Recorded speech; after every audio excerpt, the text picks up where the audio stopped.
मैं, मेरी पत्नी, मेरा बेटा प्रतिदिन राधा नाम जपने का अभ्यास करने लगे हैं। महाराज जी, जीवन में कभी-कभी ऐसे रिश्ते-नाते आते हैं जिन्हें हम सच्चा प्यार और आदर देना चाहते हैं, लेकिन उनसे केवल घृणा एवं निरादर ही मिलता है। ऐसे समय में दिल दुखता है। हम अपने मन को शांत उस समय कैसे रखें? भगवान का स्मरण करके, भगवान का स्मरण करके, क्योंकि यहाँ कोई सच्चे हृदय से प्यार करना नहीं चाहता। यहाँ सब जगह स्वार्थ, छल, कपट, अपनी कामना की पूर्ति। यहाँ सच्चे हृदय वालों का आदर नहीं है।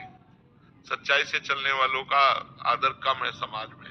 आज जो जितना गंदा बोल सके, गंदा चल सके, गंदा आचरण कर सके, समाज उसी के भाई ये ऐसा। और जो सिधाई से चले ना, लोग कंकड़ मारते, सीधे चलते चलने में कंकड़ मारते हैं, उसे छेड़ते हैं, उसको उपहास करते हैं, उसको नीचा दिखाने की कोशिश करते हैं। जो धर्म में चलना चाहता है, जो भक्ति करना चाहता है, उसका उपहास करते हैं लोग। लेकिन सत्य सत्य रहता है। उपहास सह जाओ।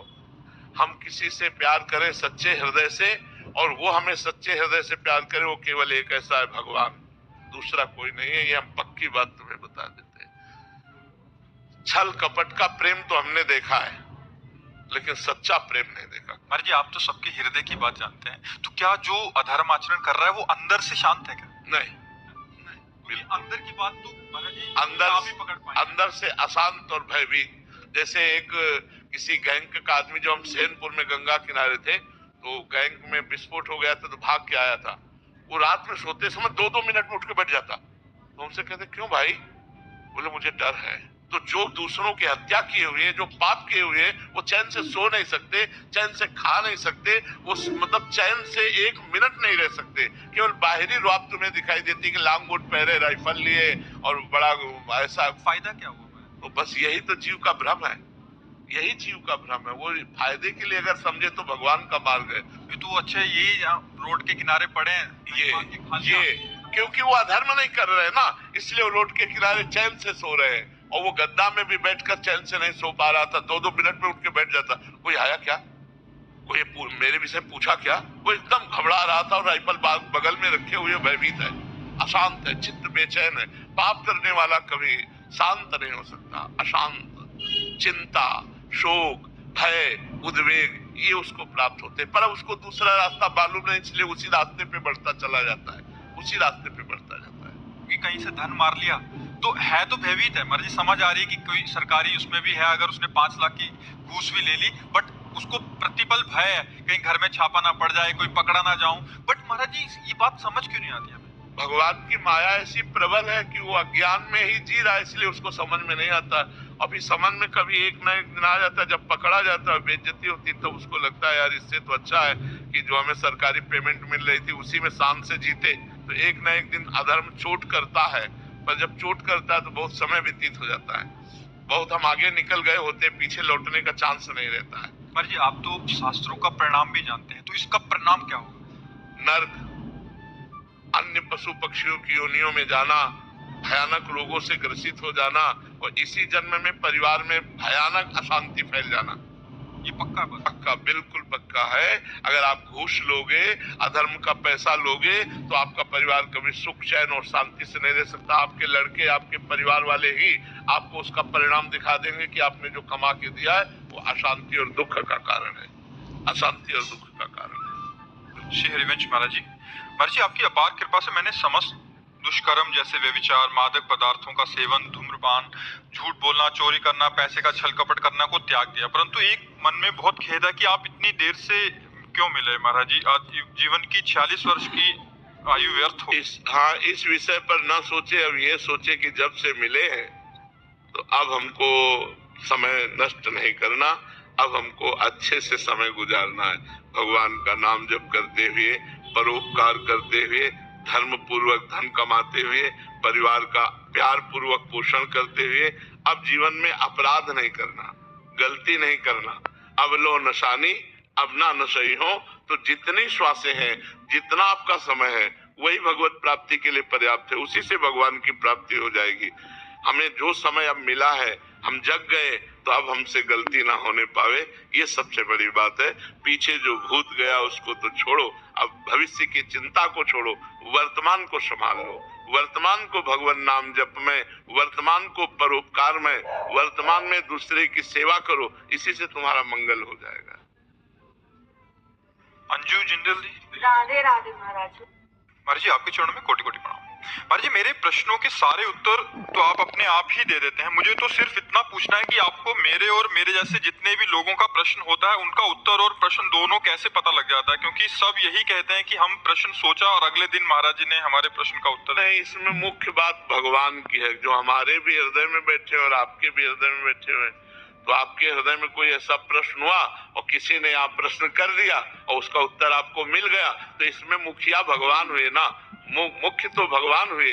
जो प्रश्नकर्ता से वही प्रश्न कराया जो सैकड़ों लोगों के हृदय में चल रहा था, और उत्तरकर्ता के हृदय में बैठ के उत्तर दे दिया। तो प्रश्नकर्ता और उत्तरकर्ता और श्रोता तीनों में मुख्य भगवान हुए कि नहीं हुए? तो भगवान का ही ये सारा खेल है। पर महाराज जी अगले दिन ही कैसे होता है कि प्रश्न का उत्तर अपने आप ही आ जाता है? हाँ, तो भगवान का ही खेल है, इसमें हमारा क्या खेल? हम तो कच्चा न पड़े, हमें तो कुछ ज्ञान नहीं है, भगवान ही सब बुलवाते हैं। अनन्या सिंह जी, राधे राधे महाराज। राधे राधे महाराज जी। महाराज जी ईमानदारी पे भी चलने पे कभी कभी कष्ट भोगने पड़ते हैं, और क्या ये प्रारब्ध हम अपने अच्छे और सच्चे कर्म से सही नहीं कर पा रहे? नहीं नहीं, इसमें वर्तमान के सत्य मार्ग में चलने की कमी का कोई प्रमाण नहीं होता। इसमें होता हम सत्य चल रहे हैं, लेकिन इस समय हमारा बुरा प्रारब्ध चल रहा है। तो देखा जाता है कभी कभी धर्मात्मा पुरुष दुख भोगते हुए और पापात्मा पुरुष सुख भोगते हुए। तो पापात्मा पुरुष का उस समय पुण्य चल रहा है, तो पुण्य फल से वो सुख भोग रहा है, और वो पाप का फल चल रहा है, इसलिए धर्मयुक्त चलने पर भी उसे दुख भोगना पड़ रहा है। लेकिन विजय धर्मात्मा की होगी, पापात्मा का नाश होगा। जैसे कुछ समय तक 12 वर्ष का वनवास, 1 वर्ष का अज्ञातवास पांडवों को भोगना पड़ा, और सम्राट पद पर दुर्योधन बैठे खूब फूला, लेकिन अंत में हस्तिनापुर नरेश महाराज युधिष्ठिर हुए और कौरवों का सम्यक विनाश हुआ। तो पापात्मा पुरुष कभी कभी सुखी देखा जाता है वो अपने पुण्य बल से, और जब उसका पुण्य क्षीण हो जाएगा और वर्तमान का पाप और पुराना पाप जुड़ेगा, तब वो ब्लास्ट हो जाएगा, तब वो नष्ट हो जाएगा। तो हमें चाहिए धर्म से ही चलना चाहिए, भले दुख मिले तो हमारे पूर्व पाप का परिणाम है, उसे हम भोग लेते हैं, आगे हमारा मंगल होगा। ये पक्का निश्चित बात है, इसमें कोई भी संशय नहीं है। तो ब्रह्मास्त्र का प्रयोग मच्छर मारने के लिए जैसे नहीं किया जाता, ऐसे ही अपने भजन का प्रयोग अपने रोग नाश के लिए नहीं किया जाता। ये भजन का ही बल है कि हम आपके बीच में बैठे हैं ऐसी स्थिति पर भजन का बल का प्रयोग भगवान की प्राप्ति है, ना कि इस नाशवान शरीर को स्वस्थ कर लेना। अगर स्वस्थ भी होंगे और कल मरना है तो मर ही जाएंगे, और अगर हमें 10 साल जीना है तो अस्वस्थ होते हुए भी हम 10 साल जिएंगे और वो कार्य करेंगे जो एक स्वस्थ पुरुष भी नहीं कर सकता है। तो हमें चाहिए अपने भजन का प्रयोग सुख दुख में नहीं, भगवान की प्रसन्नता में प्रयोग करना चाहिए। तो भगवान प्रसन्न हो गए तो जा पर कृपा राम की हुई, ता पर कृपा करे सब कोई, सब मंगल हो जाएगा, सब आनंद हो जाएगा। मनोज गांधी जी करनाल से, महाराज जी आपके चरणों में कोटि कोटि प्रणाम। महाराज जी जीवन में कभी किसी का गलत नहीं किया, हमारे पास मौका भी आया गलत करने का, फिर भी नहीं किया, पर लोग अपना समय आते ही अपना रंग दिखा देते हैं, हमारे साथ गलत कर देते हैं, उन्हें हमें जवाब कैसे देना चाहिए? नम्रता पूर्वक गलत न करते हुए, यदि आप सत्संगी हैं, आप विवेकी हैं, तो आप तो गलत कीजिएगा मत, और आपके साथ जो गलत होता है उसे सह लीजिएगा। आप अच्छा कीजिएगा तो आपकी उन्नति हो जाएगी, लौकिक और पारलौकिक दोनों उन्नति हो जाएगी। सांसारिक उन्नति भी हो जाएगी और भागवतिक उन्नति हो जाएगी। और जो आपको ठग रहे हैं, आपके साथ बेईमानी कर रहे हैं, आपके साथ अपना गलत रूप दिखा रहे हैं, उनका लोक और परलोक दोनों नष्ट हो जाएगा। तो अपने को चाहिए कि जो अपने साथ गलत करे उसके साथ अच्छा व्यवहार करें, क्योंकि हम लोग सत्संगी हैं, हम लोग भागवतिक हैं। तो जैसे किसी ने बहुत गरमबाजी दिखाई दी, गाली दे रहा है, अपमानित कर रहा है, तो शांत होकर वहां से निकल जाओ। अगर शांत होकर नहीं निकलते तो आपका भी अहित है और उसका भी अहित है। आप लड़ गए, मारपीट हुई, पुलिस में मुकदमा चला, फिर जीवन बर्बाद हो गया। और अगर थोड़ा झुक के चले गए तो उसको ऐसा ऐसा तमाचा मारेंगे ठाकुर जी ना कि वो सारी रंगबाजी हिरा जाएगी। जब शरीर स्वस्थ होता है, जेब में रुपया होता है, मनमानी भोग होता है, तो लगता है कौन भगवान। फिर उसका जब तमाचा पड़ता है तो आवाज नहीं होती। उसके तमाचे में आवाज नहीं होती, लेकिन ऐसा मार मारते हैं कि फिर पूछो मत। अच्छे अच्छे ऐसे हो जाते हैं, अच्छे अच्छे। चलत दशानन डोलत अवनी, जब 10 कंधर रावण चलता था धरती कांपती थी, और उसी की खोपड़ी में बंदर लोग जो है ना चरण प्रहार करते थे।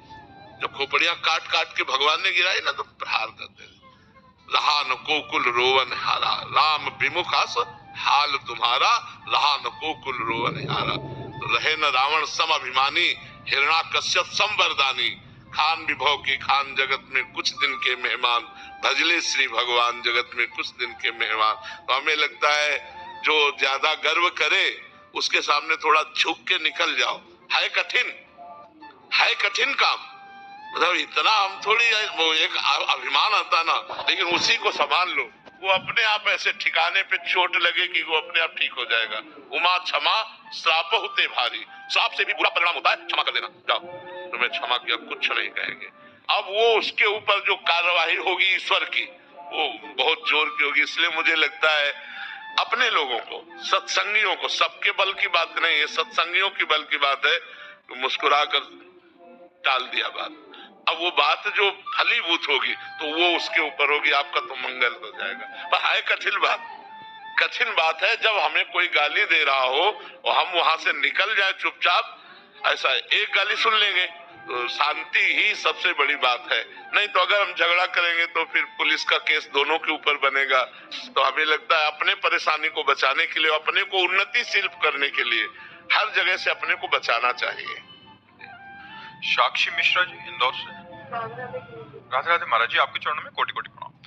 गुरुदेव भगवान, भक्ति और भाव के बीच क्या फर्क है? दोनों में ज्यादा भक्ति साधन है और उस साधन का फल भाव है, अलग नहीं है। भाव भक्ति का ही फल भाव है।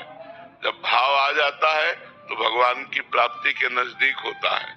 भाव बिन सुनी पुकारे मैं कभी सुनता नहीं, और भाव प्रेरित तेर ही करती मुझे लाचार है। भाव से मुझको बजे तो भाव से बेड़ा पार है। भाव आ गया तो फिर क्या है? भक्ति का साधन है, भक्ति साधन है, और भक्ति का फल है ये भाव। भाव आ गया तो भाव में डूबा हुआ जब भगवान को पुकारता है या भगवान को भोग लगाता है या भगवान की जो भी सेवा करता है वो प्रेममय सेवा होती है। भाव का भूखा हूं मैं और भाव ही एक सार है। भाव से मुझको भजे तो भाव से बेड़ा पार है। भाव बिन सुनी पुकारे मैं कभी सुनता नहीं, भाव बेर ही करती मुझे लाचार है। तो वो भाव आना कठिन है ना, साधन करो धीरे धीरे आ जाएगा, असंभव नहीं है, कठिन है।